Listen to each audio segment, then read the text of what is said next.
지금 이 시각 여러분이 주목할 만한 이슈 살펴보겠습니다.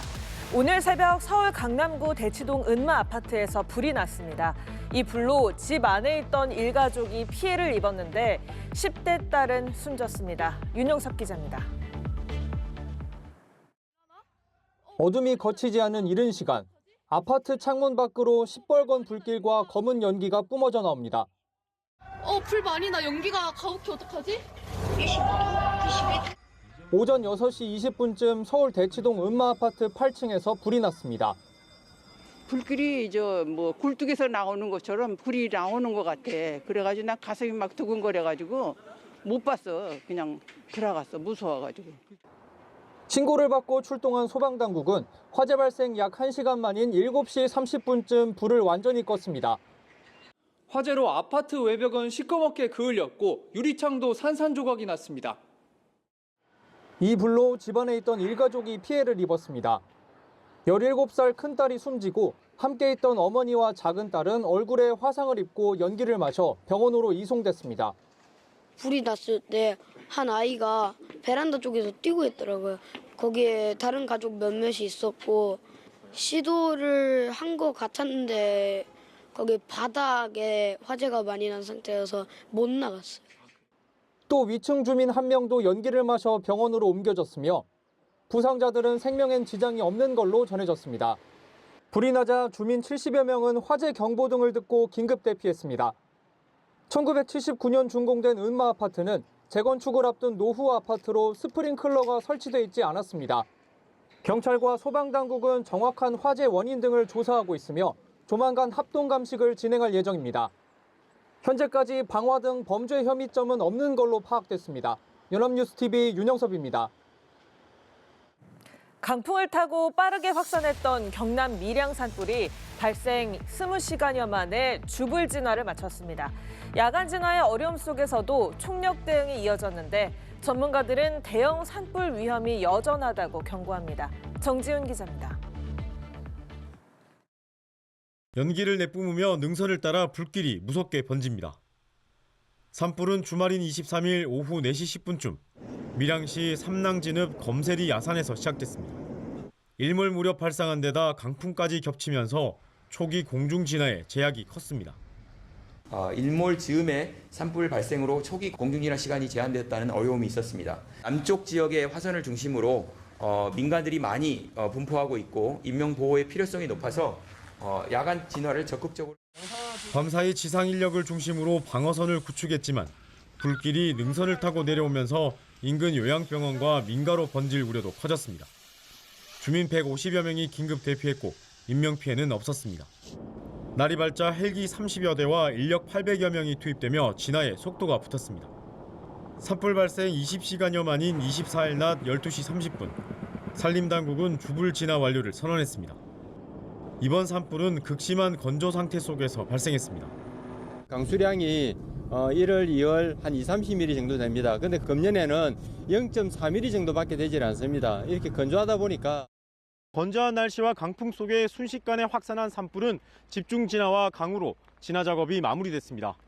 하지만 전문가들은 봄철 강수량이 평년보다 크게 줄어든 상황에서 작은 불씨 하나가 대형 산불로 번질 수 있다고 경고합니다.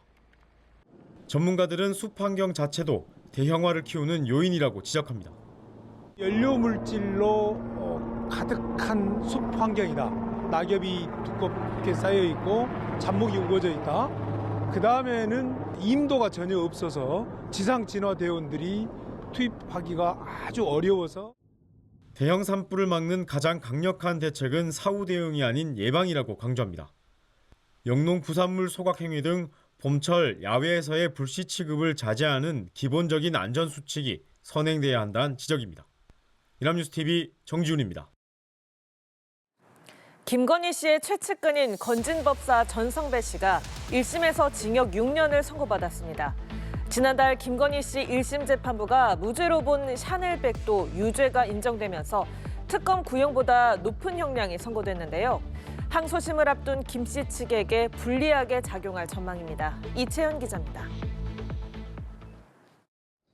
통일교와 김건희 씨를 연결하는 창구 역할을 한 건진법사 전성배 씨 1심 선고는 한덕수 전 총리 1심을 한 이진관 재판장이 맡았습니다.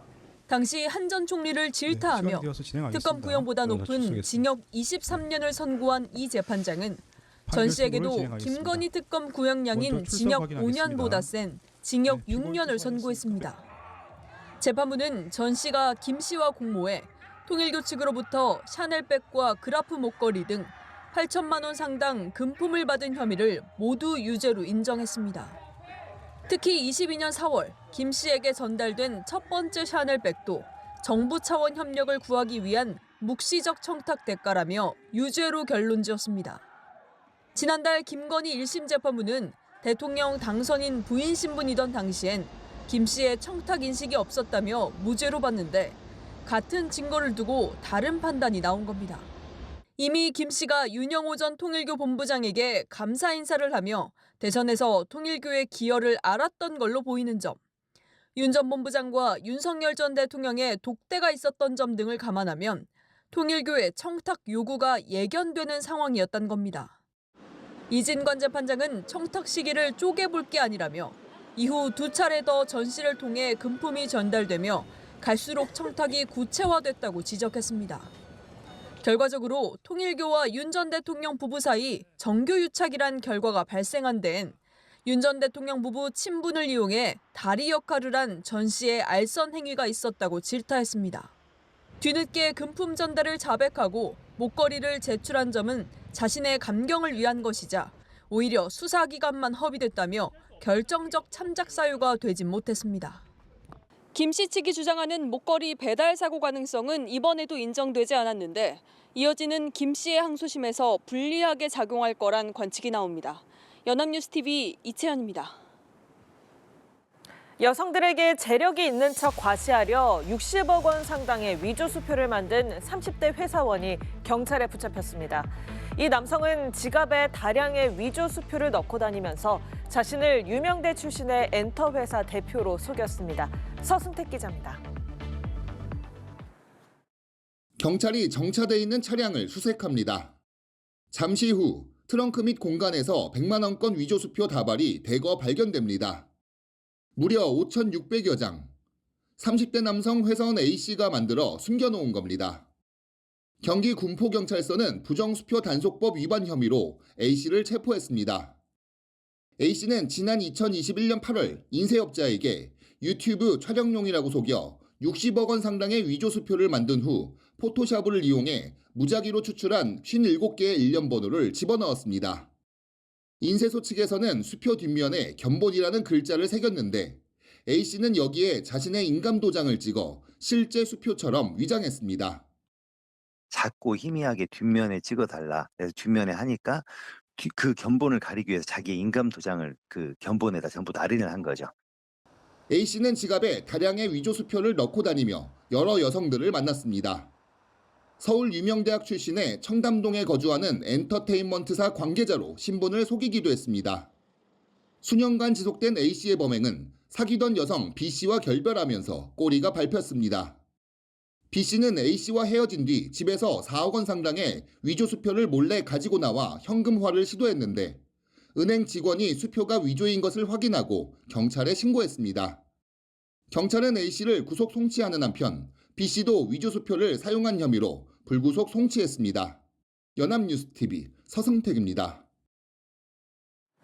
전지훈련지에서 도박장에 간 사실이 적발된 프로야구 롯데 자이언츠 선수 4명이 30경기 이상의 징계를 받았습니다. 암흑기 탈출을 위해 칼을 갈던 롯데는 시즌 시작도 전에 날벼락을 맞았습니다. 이주원 기자입니다. 불법 도박장에 출입한 고승민, 김동혁, 김세민, 나승엽이 KBO로부터 30경기 이상의 출장 정지 징계를 받으면서 롯데 구단이 자체 징계 검토에 들어갔습니다. KBO는 이중 징계를 하지 않도록 권고하고 있지만 사안의 중대성을 감안해 내부 징계를 고심 중입니다. 과거 롯데는 등판 전날 술을 마신 나균환에게 구단 자체 30경기 출장 정지 징계를, 음주운전이 적발된 배영민을 퇴단 조치하는 등 무관용 원칙을 세워온 바 있습니다. 이미 김동혁이 50경기 출장 정지를, 고승민, 나승엽, 김세민이 30경기 출장 정지 징계를 받은 가운데 구단 징계가 더해진다면 올 시즌 전반기 복귀는 쉽지 않을 전망입니다. 더불어 지난해와 올해 세 차례에 걸쳐 수백만 원을 베팅한 김동혁의 경우 상습 도박 혐의로 기소된다면 올 시즌을 통째로 날릴 수도 있습니다. 2017년 이후 8년 연속 가을 야구에 진출하지 못한 롯데는 우승 청부사 김태형 감독을 영입하고도 2024-25 시즌 내리 7위에 머물렀습니다. 끝없는 추락 끝에 쇄신을 약속한 롯데는 올 시즌을 앞두고 FA 영업 대신 주전 내야수 고승민과 나승엽을 일본에 보내 타격 교정 훈련을 도왔고 발전 가능성을 보여준 김세민을 1군 캠프 명단에 포함하는 등 암흑기 탈출을 위해 칼을 갈았습니다. 하지만 내야진 세대 교체 핵심 자원들의 무더기 이탈이라는 날벼락을 맞으면서 급하게 새 판을 짜야 하는 상황에 직면하게 됐습니다. 연합뉴스 TV 이초원입니다.